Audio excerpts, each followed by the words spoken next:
이제 챕터 15 위양예정 금지에 대해서 살펴보도록 하겠습니다. 여러분들 예상치 못한 먹방을 보셔가지고 어떠셨는지 모르겠습니다. 제가 의도한 것이었어요. 배고프시라고. 오늘 저희 사무실 한 분이 생일이셔가지고 케이크 남았길래 지금 밤이 굉장히 깊었습니다. 아무도 없는 그 조용한 사무실에서 하고 있는데요.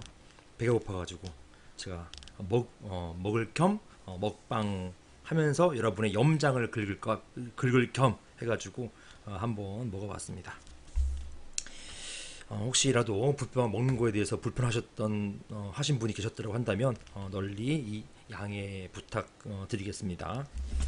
자, 15 위양예정 금지 너무너무 중요해요. 시험 너무 자주 나오고요. 이미 한번 기출됐지만 너무 옛날 얘기예요. 2010년도 기출됐기 때문에 언제든지 나올 수 있고요. 2016년도 행시, 그 다음에 행시 나왔던 문제이고요. 그 다음에 노무사뿐만 아니라 다른 시험 전부 다 나올 수 있는 그런 주제가 되었습니다. 그 다음에 2015년도에는 삼지전자 사례 위에 이제 판례 이제 보이시잖아요. 여기 나와 있는 것처럼 사인인 보너스라는 게 나왔어요. 사인인 보너스의 법적 성격과 거기에 대해서 이제 판례가 어떤 태도를 취하고 있는지 그거 한번 알아보실 필요가 있습니다. 그거 있기 때문에 시험에 나오기 굉장히 좋습니다. 그래서 굉장히 주의 깊게 보셔야 할 부분이 되겠습니다. 자, 사인인 보너스 연수비 반환 약정 나오면요, 여러분은 그 논의의 주소를 찾아가셔야 돼요. 주소가 뭐냐? 법에 아무리 들여다본다 하더라도요, 연수비 반환 약정과 관련된 규정이나 사인인 보너스나 이런 거에 대한 규정은 없어요. 어떤 규정이 있습니까? 위약 예정 금지라는 규정이 있습니다. 즉, 의 보시겠어요? 사용자는 근로계약의 불이행에 대한 위약금 또는 손해배상을 예정하는 계약을 체결하지 못한다. 이게요, 위약예정 금지를 통해 가지고요, 만약에 근로계약을 이행하지 못했을 경우는 위약벌내나 또는 손해배상액, 이제 손해배상해 이런 계약을 체결하는 것 금지시키고 있어요. 이유가 뭘까요? 이러면 강제근로가 돼야 안 돼요. 이게 강제근로하고 이제 맞물린다고 말씀을 드렸었어요. 맞습니다. 이런 위양예정 금지하는 취지는요, 근로자를 강제적으로 근로관계에 구속시키는 것, 이것을 막기 위한 것이에요. 그 강제근로 금지도 저희 강제근로를 막기 위한 그런 게 되겠습니다. 자, 내용은요, 위약금 예정계약 체결 금지, 그 다음에 손해배상 예정계약 체결 금지, 이것들 이게 손해배상액이 불법행위에 기한 손해배상이든지 채무불이행에 기한 손해배상이든지 모두 금지하고 있습니다. 자, 이 손해배상은요, 그 두 가지밖에는 나온 근거가 두 가지밖에 없어요. 하나는 불법행위와 하나는 채무불이행, 이 두 가지만 법이 규정하고 있어요. 민법이. 따라서 이 두 가지 손해배상은 항상 뭐로 인한 손해배상인지 우리가 파악을 해야 되는데요, 불법행위든지 채무불이행이든지 모두 금지시키고 있습니다. 자, 제3자와의 위약금 예정계약도 마찬가지로 금지시키고 있습니다. 자, 다만 이제 신원보증계약 같은 경우는 유효하지만 지금 신원보증계약은 상당히 많이 없어졌죠. 이렇게 지금 옛날엔 이런 게 있었다, 이렇게 보시면 되겠어요. 자, 연수 교육비용 반환 약정의 유효성. 자, 이게 문제가 되는데요. 이게 뭐냐? 연수, 그리고 이제 뭘 배우러 이제 뭐 다른 나라에 보낼 때요, 어떤 기술 배우러 보내잖아요. 보내는데 항상 계약을 체결할 때 보낼 때 그 비용을 회사에서 되겠다. 하지만 넌 갔다 와가지고 뭐 10년 동안 일해야 돼. 만약에 10년 동안 일하지 않으면 우리가 연수에 보낸 그 비용의 100을 배상하라. 뭐 아니면 뭐 과도한 금액을 반환해야 된다. 손해배상금으로 반환해야 된다. 이런 약정을 체결할 수가 있는데요. 그런 약정이 유효한 경우와 무효가 되는 경우가 있습니다. 이걸 나눠 가지고 쓰셔야 돼요. 여러분이. 따라서 이걸 잘 정리하셔야 되겠습니다. 자, 문제점 보실게요. 사용자가 근로자의 연수 또는 교육훈련을 위한 비용을 우선 지출하고 근로자는 실제 지출된 비용의 전부 또는 일부를 상환하는 의무를 부담하기로 하되 장차 일정 기간 동안 근무하는 경우에는 그 상환 의무를 면제하지만 그렇지 않은 경우에는 그 비용을 반환한다는 취지로 약정하는 경우가 있습니다. 이런 것들 많이 있죠. 이런 경우에 이런 약정의 위약 예정 이런 약정이 위약 예정에 해당되고 되는지 여부, 그 다음에 그 연수비 반환의 범위 만약에 허용된다 하더라도 그 반환의 범위가 어디까지인가, 이게 이제 문제가 되는 것입니다. 여러분이 이제 이런 그 이게 약수령 나오면요, 유효성 나오고 약수령이든 서술형이든 나오면 문제점 쓰시고, 자 이것이 금지되는 위약 예정인지 여부, 그 다음에 다음 금지되지 않는 위약이 예정인지 여부, 이걸 나눠 쓰시는 거예요. 이렇게 위약령이 무조건 강제 근로가 되어가지고 금지되는 것은 아닙니다. 금지되지 않는 것도 있어요. 보통 실비가 들어가는 경우 이런 것들을 말하는 것인데요. 먼저 금지되는 위약 예정부터 한번 보겠습니다. 자, 대응 R&T 사례 보신 것처럼, 자 원고회사는 일부 일본의 도카이사와 방진 고무, 요거는 이제 진동을 방지하는 것 이런 고무가 있어요. 이게 차에 들어가는 겁니다. 차, 특히나 디젤 차 같은 경우 여러분 타시는 분 계신지 모르겠습니다. 집에서 이때 디젤은요, 시간이 지나면 지날수록 소음이 커져요. 굉장히 커지고 진동이 세집니다. 그 이유가 뭐냐면 고무가 따라서예요. 다른 것 때문이 아닙니다. 엔진 고장이 아니에요. 그 덜덜덜 거리는 게 기본적으로 있기 때문에 이 덜덜덜 거리는 게 계속 반복하다 보면은 세월이 가다 보면 따라요. 그래서 이게 그 고무가, 즉 어떤 고무? 방진 고무, 진동을 방지하는, 멈춰주는 고무가 따 있습니다. 그러니까 이런 것들, 이 방진 고무가 이제 기술적으로 덜 딸고 그 다음에 가볍고 이래야만 그 차가 되게 좋은 차가 되는 것이죠. 그래서 어떤 차는 승차감이 좋다, 뭡니까? 조용하다는 거잖아요. 방진 고무가 좋은 재질을 쓰기 때문에 그런 것이고요. 어떤 차는 타보니까 땡크더라, 이것은 방진 고무가 없거나 아니면 굉장히 이제 약간 좀 저급인 그런 고무를 사용하기 때문에 그렇게 되는 것입니다. 자, 아무튼 이런 것들을 기술제휴 계약 체결을 했고요. 원고 회사에 입사한 피고가 이런 개발 책임자가 되겠습니다. 원고 피고 간에 자 영업비밀 보호 계약 있고, 그다음에 10년간 근무 약정 계약, 이게 이런 게 문제되죠. 10년간 억지로 근무해라 이런 것들이 있고요. 그다음에 5억 약정 이행금을 하고요. 만약에 10년간 근무하지 않았을 경우에는 100억 반환한다. 얼마입니까? 10억 반환하라, 이런 것이에요. 그리고 5억을 이행했는지는 모르겠어요. 아마 5억을 임금을 분산한 식으로 주었다고 볼 수도 있고요. 아무튼 그 원래 판례의 사실관계를 보면은 명확하게 나타나 있진 않아요. 5억을 실제 지급했는지 안 했는지 나타나 있지 않단 말입니다. 피고는요, 2001년도 10월 9일부터 2003년도 12월 26일까지 11번에 걸쳐서 총 243일 동안에 도카이 일본에 건너갔어요. 가가지고 기술 습득을 위한 연수 출장을 다녀왔습니다. 그때 들어간 총 비용이 2,700만원 정도가 지출됐어요. 그런데요, 갔다 와서 글쎄 헤드헌팅 업체로 이제 소개받아가지고 이직합니다. 근데 문제는 그 이직한 회사가 방진 고무와 관련이 있는 회사예요.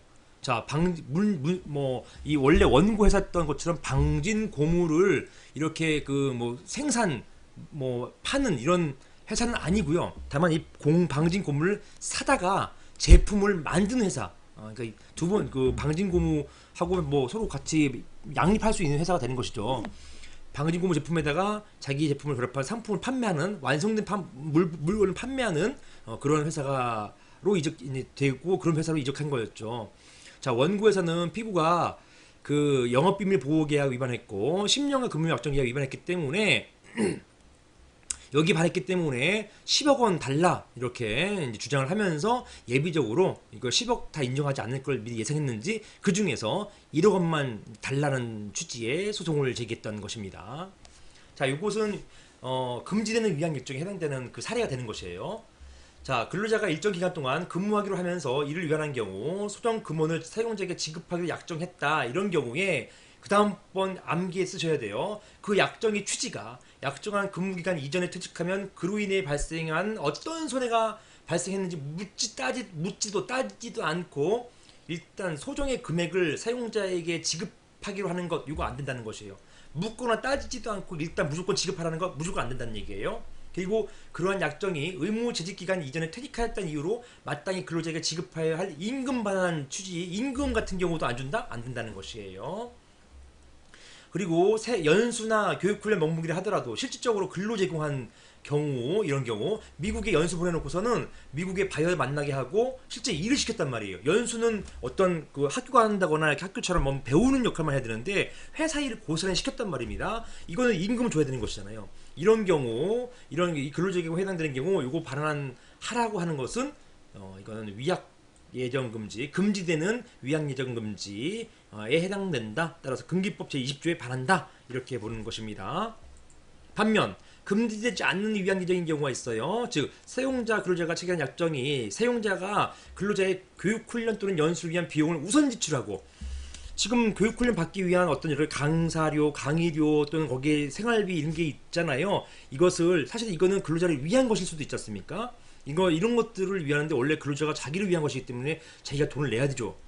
그럼에도 불구하고 회사가 미리 내준단 말입니다. 그 근로자를 위해서 우선 지출하고 의무지직 기간 후에는 그 상한 의무를 면제해주기로 하는 것, 이런 것들은 가능하다는 것이에요. 그 금액이 과다하지 않는 한 가능하다라는 것입니다. 두 번째, 근로자의 자발적 희망과 이익까지 고려해서 근로자가 전적으로 또는 공동으로 부담할 비용을 사용자가 대신 지출한 경우, 자 원래 같이 부담해야 될 부분들이에요. 사용자도 일부 부담해야 될 부분이기 때문에 부분임에도 불구하고 사용자가 그냥 근로자 부분까지 다 냈단 말입니다. 이런 경우는 그 원래 근로자 부담 부분에 해당되는 근로자가 부담해야 될 부분을 사용자가 일부 지출했으니까 그 돈 달라 이렇게 할 수 있다는 얘기예요.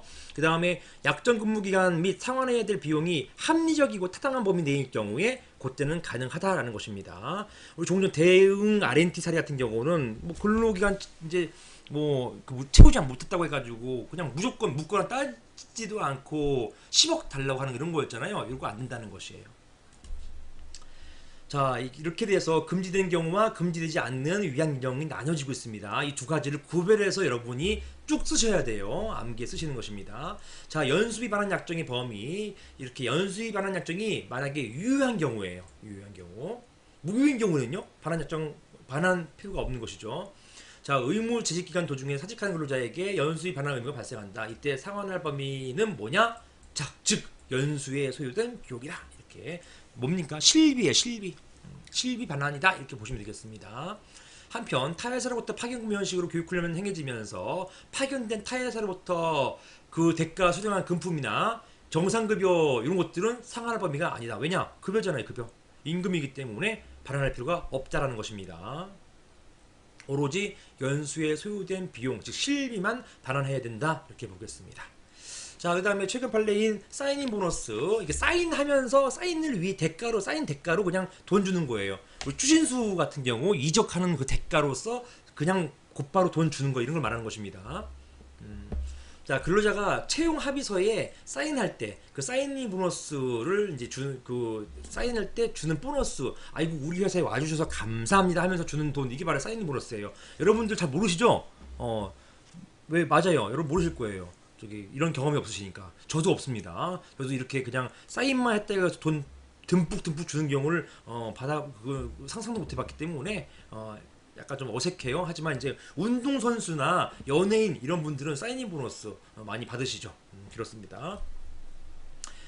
그 반환 청구가 정당한지 여부 살펴보기에 앞서서 사인인 보너스의 법적 성질이 무엇인지 문제된다. 나아가서 이런 법적 성질에 비추어서 반환 청구 정당한지 여부도 문제된다. 이 두 가지를 여러분께서 문제점에 써주셔야 돼요. 첫 번째, 사인인 보너스의 법적 성질, 그 다음에 이런 반환 청구의 정당성인 것입니다. 자, 여기는 사인인 보너스 의의부터 시작하셔야 돼요. 의의. 사인인 보너스를 한다는 것은 기업이 경력 있는 전문 인력 채용하기 위한 방법으로서, 주로 이제 경력 있는 운동선수가 되겠죠. 이런 전문 인력 채용하기 위한 방법으로서 근로계약 등을 체결하면서 일회성 인센티브 명목으로 지급하는 금전, 이것을 사인인 보너스라고 합니다. 자, 보세요. 일회성이에요. 그냥 사인하면서 단번에 주는 걸 말하는 것입니다. 그 다음에 인센티브 명목으로 지급하는 것, 인센티브로 지급하는 것, 이것을 말하는 것이다. 자, 법적 성질 3지전지 사례입니다. 자, 원고는 코스닥 상장 기업이고요. 그 다음에 이제 어떤 연료전지 분야 유경험자로서 삼성 SDI 근무가 있던 피고를 채용했습니다. 그리고 여기에서 합의를 아래와 같이 했어요. 자, 직위 있고 연봉, 자 7천만 원 연봉이라는 게 별도로 있고요. 그 다음에 이거 임금이 있고, 별도로 사인인 보너스, 아이고 감사합니다라고 하는 사인인 보너스가 있어요. 얼마입니까? 실수령액 1억 원 이렇게 되어 있습니다. 그리고 여하한 이 사인인 보너스에 대한 조건이 없어요. 여기 별도로 됐습니다. 자, 그 다음에 고용보장. 원고는 피고를 7년간 고용보장한다. 즉 여기 피고가 누굽니까? 근로자예요. 사용자가 피고를 근로자를 7년간 고용하고 피고는 원고의 최소 7년간 근무를 보장한다.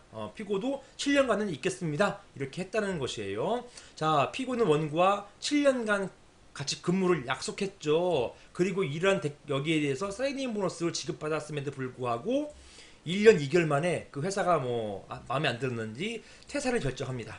그러니까 회사 입장에서는 뭐야 7년간 근무하기로 하고 사인인 보너스 받았으니까 이건 문제가 있는 것이다. 따라서 이 사인인 보너스 돌려달라 이렇게 주장했던 것이에요.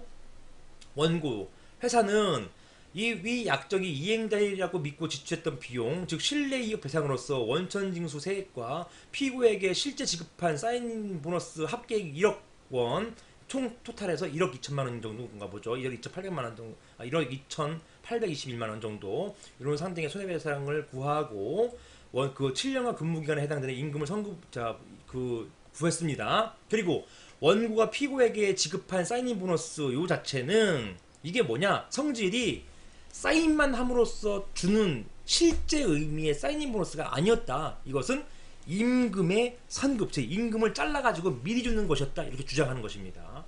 이건 약간 말이 안 되죠. 왜냐? 아까 임금은 별도로 있었잖아요. 이렇게.